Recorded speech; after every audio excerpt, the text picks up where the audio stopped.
The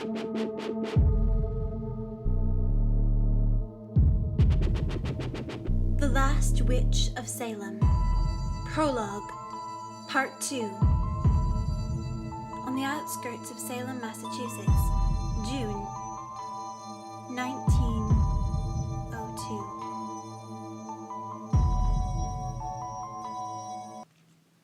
If someone would have taken a picture, a snapshot in time, it would have been beautiful. It was something you'd see in a magazine, or perhaps a travel guide. 3 little girls, all with stunning features, porcelainy skin, beautiful brown eyes, and dark hair that fell in ringlets and framed their pretty little faces, pink lips, and tiny, elegant noses. They played together in the pasture, amongst the cows and the sheep. They were perfect, little angel-type children. They clapped their hands, chasing butterflies. They wore little lace-up boots that were tight to their ankles, although the littlest one tugged at hers, wishing they would come off so she could run barefoot in the soft grass. Around their necks they each had pendants, one of a star, one of the moon, and one of the sun. The girls knew nothing about their pendants, only that their mother had given them to them, and so each one wore them. The oldest, about 9, paraded around as if she were a mother hen, keeping an eye on her chicks.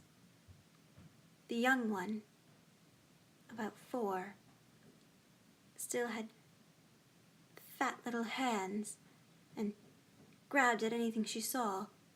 Her current occupation was picking wildflowers. The middle child simply lay on her back, gazing up at the glassy sky, watching the clouds lazily make their way across it. It could have been a painting. In fact, it would have been beautiful if someone had painted these girls. It was a snapshot in time, and it was perfect. All of a sudden, the oldest girl notices something just out of the corner of her eye. She squeals, waking the middle child from her daydreams, and the 4-year-old drops her flowers, looking up excitedly, expecting some sort of surprise. It is a surprise. The oldest child has noticed a butterfly. Its beautiful wings seem to entrance the girls. They're mesmerized by the way it floats, catching the breeze, dancing from flower to flower. As if on some sort of cue, all 3 of the girls abandon everything they were doing and start a mad chase, romping after the butterfly. The butterfly, not seeming to mind, continues on with its mindless task of drinking nectar from flowers. And the girls squeal in delight.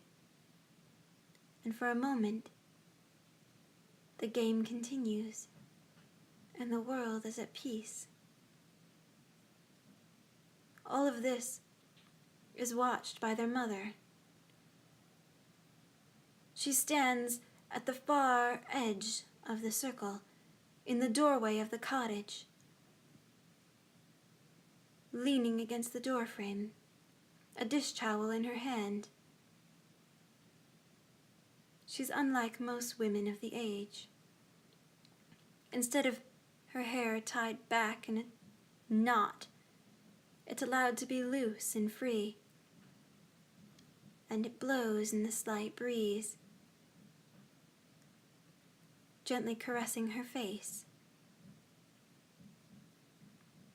Her eyes are as wild as her children's, except hers are a muddy blue. Her skin is just beginning to get the faintest sign of wrinkles, and her lips are cracked from working too hard and not enough water. All this she's aware of, and yet, in her moments off from chores and housework, she delights in watching her children play. The little girls are everything to this woman. They are her sun, moon, and stars. They're more than that. She loves them dearly.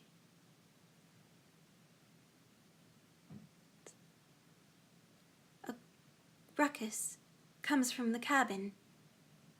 The mother mutters something, throwing the dish towel over her shoulder, and bustles back inside the cottage. She moves through a kitchen, past a great room, and into the back bedroom. There, she pulls a fussing infant up from his nap where he was sleeping on the great large bed.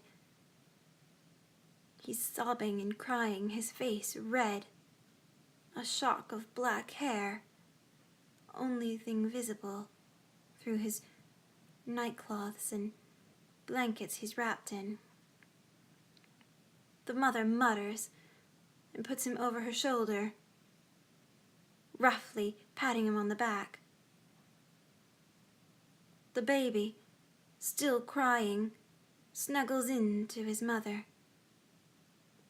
The mother mutters.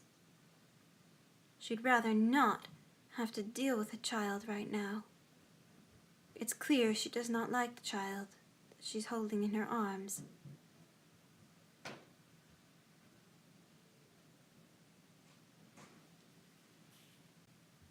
Just then, a loud stomping echoes through the halls of their tiny cottage. The mother frowns, putting the baby roughly back down on the bed, and hurries out of the back room to meet her husband, a tall, brawny man who's come in with the catch of the day. He's been fishing in the many rivers around the cottage at the bottom of the hill. She eyes the fish he holds. One of them is still flopping. It's clear she dislikes it when he brings home meat that's still alive. She just rolls her eyes and allows him to kiss her on the cheek. And she shoos him out to clean the fish and resumes her watching of the young children in the field. In this beautiful clearing, in this lovely cabin, it doesn't seem like time should happen at all, that no one should age, that it should be a place where things stand still. But they don't. Time is a strange tool that happens everywhere, whether we want it to or not. It happens in the stillest of pine forests and in the busiest of cities. And, of course, it happens here, in this lovely little meadow, in this perfect little homestead. And life was gorgeous there. The perfect 3 little children and their younger brother. Gorgeous things happened. One day their father brought home a piano, and Isabel, the oldest, learned how to play. Soon the clearing was filled with bright, happy music as she happily plunked away on the gorgeous ivory keys. One day, the middle one, Merida, found a butterfly, and this time she was able to hold it for a while, watch it as it grew, and watch it as it sailed away. But before it sailed away, she painted it, its perfect likeness on a canvas. How talented Merida was. And most families would have thought it a gift and sent Merida to art school, but her mother and father just smiled. Perhaps her father would have liked to send her to art school, but her mother had other plans. Many other plans. Ella, the youngest, learned to ride a pony and was as wild as the pony herself. They would go on long adventures together, out of the pasture, away from the homestead, and through the oak forest, where she would make many wonderful friends, speak with the squirrels, and charm the bears. Ella was more powerful than any of the women put together. They knew this. She kept her hair in a short bob, although it was very untimely. She said it kept it out of her face and gave her more time to think about other things than trying to do her hair. She was a practical young woman, riding her pony, adventuring in the woods, Isabel playing piano, Merida painting flowers and butterflies, sometimes Ella on her pony, sometimes her mother, sometimes her little brother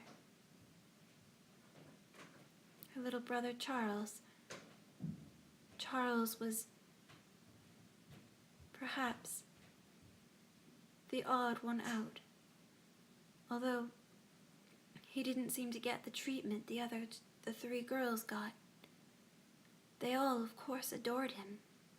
Ella taught him to ride along with her, and sometimes took him on great adventures to the oak forest.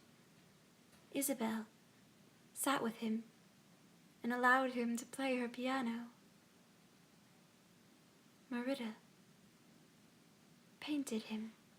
His absolutely gorgeous features lent themselves perfectly to a canvas, and many of her paintings were of Charles, her younger brother. He was a skinny young lad with wild black hair, a perfect mane of it. It couldn't be tamed, and his mother gave up trying. Well, before she even tried. He had bushy eyebrows and liquid brown eyes that you could almost see the future while gazing into them. The kind of boy who, when he becomes a man, is irresistible to the women. But Charles was the kind of boy who didn't know that. He didn't know he was kind. He didn't know he was beautiful, but he was. He had olivey skin with plump red lips and cheeks that were apt to blush. Yet, there was something wrong. The love in the household was directed at his sisters, and Charles never realized it. He never realized that when Isabel got the piano, he had to carry it up the hill. Perhaps he realized and he didn't mind. Perhaps he never realized at all. Perhaps he never knew that when Ella was out late on her pony and her chores were left to be done, He was the one his mother ordered to do them. Perhaps he noticed, perhaps not.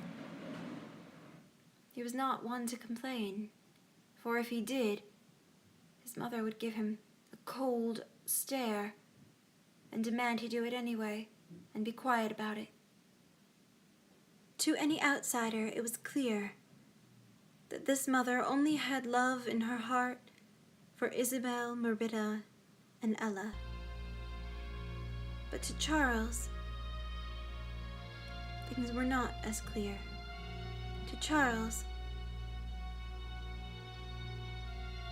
she was just distant, and one day he knew he would win her love. Unfortunately, Charles was wrong.